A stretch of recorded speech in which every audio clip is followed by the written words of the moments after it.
Sa ngalan sa Amay kag sa Anak kag sang Espiritu Santo. Amen. Mga muyo kita.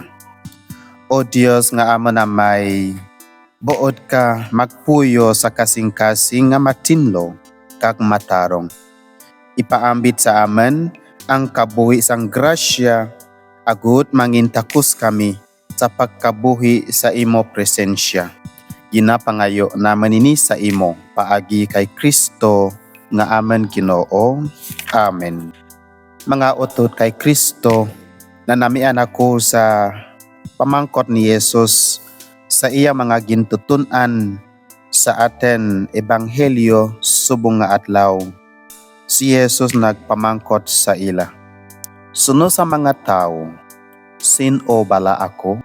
Ang sabat nga halin sa mga tao, amo ini, ikaw si Juan Bautista. Pero si Jesus bukan siya Juan Bautista. Ang iba nagahambal, ikaw si Elias. Pero si Jesus bukan siya si Elias. Ang iba nagahambal, ikaw isa sang mga propeta. Pero si Jesus bukan man propeta. Amo ina nga nagbalik si Jesus kag nagpamangkot sa iya mga gintutunan. Suno sa inyo, sin-o bala ako? Ang sabat ni Pedro, dito nagwa ang kamatuoran nga ikaw ang Kristo. Kay naka-experience sila kung sin-o bala si Jesus. Bisan nga hindi man sila maintindihan ng tanan-tanan, may espiritu nga ginahambal sa ila nga si Kristo, anak sang Dios. Ang pagpamangkot ni Jesus sa iya mga gintutunan kung sin-o bala siya suno sa mga tao, amo ang pagsabat nila, amo ang pagsabat sang mga kabdam-an na yara sa tunga natin sa aten palibot. Kung kaisa, may mga balita nga nagaabot sa aten. Kag ang balita nga riya, hindi man klaro kung tuod o hindi siya tuod. Pero kung magrapta, mapadayon magbantala ang balita nga riya, nga hindi kabalo kung tuod o hindi. Basi amo ina ang mga opinion sang iba nga mga tao, kaklayo man sa kamatuoran. Amo ina si Jesus magpamangkot sa iya mga gintutunan, suno sa inyo experience, sin-o bala ako?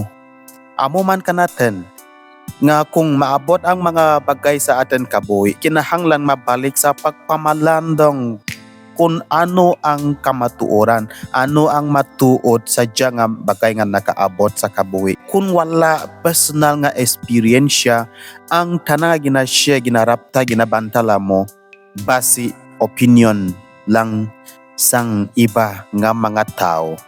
Kinahanglan, we have a deep reflection, a deep experience, so that we are sure of whatever we speak, whatever we say. Pero sa pagpamangkot ni Jesus sa iya mga gintutunan, may masunod pa. Ano ang masunod? Ang the declaration ni Jesus sa iya mga gintutunan, ang iya mission nga mapatay tana sa ikatlo ka adlaw, mabanhaw. Amo diyang mission ni Jesus. Kag kung hindi sila makahibalo kung sin-o bala si Jesus, then hindi man sila makaintindihan kung ano ang mission ni Jesus. Kay daat, hindi pwede mapatay ang Mesiyas, hindi pwede makantos ang Mesiyas, kay siya ang anak sang Dios. Amo ina kinahanglan maintindihan ang mga gintutunan antes nga maghambal siya sa ila nga mapatay tana. Kay amo ini ang iya mission didi sa kalibutan, sa pagluwas sa tanan nga mga katawhan. Kanaten tanan, si Jesus ginaagda kanaten nga magpamalandong sa gihapon sa mga bagay nga nagaabot sa aten kabuhi antes nga may conclusion. Kay kung kulang ang aten pagpamalandong sa mga bagay sa aten kabuhi, basi ang aten mensahe amo lang ang mga opinion sang iba nga mga tao. padayon kita mga otot kay Kristo sa pagpangayo sang Dios ang iya grasya para buligan niya kita sa aten kabuhi sang Kristiyano, ilabi na gid sa pagpamalandong sa tanan nga bagay nga nagaabot sa aten kabuhi para makakita natin ang kamatuoran sa gihapon. Amen. Ang Ginoo yara sa inyo, kag bendisyonan kamo sang Dios nga makagagahom sang tanan, ang Amay, ang Anak, kag Espiritu Santo. Amen.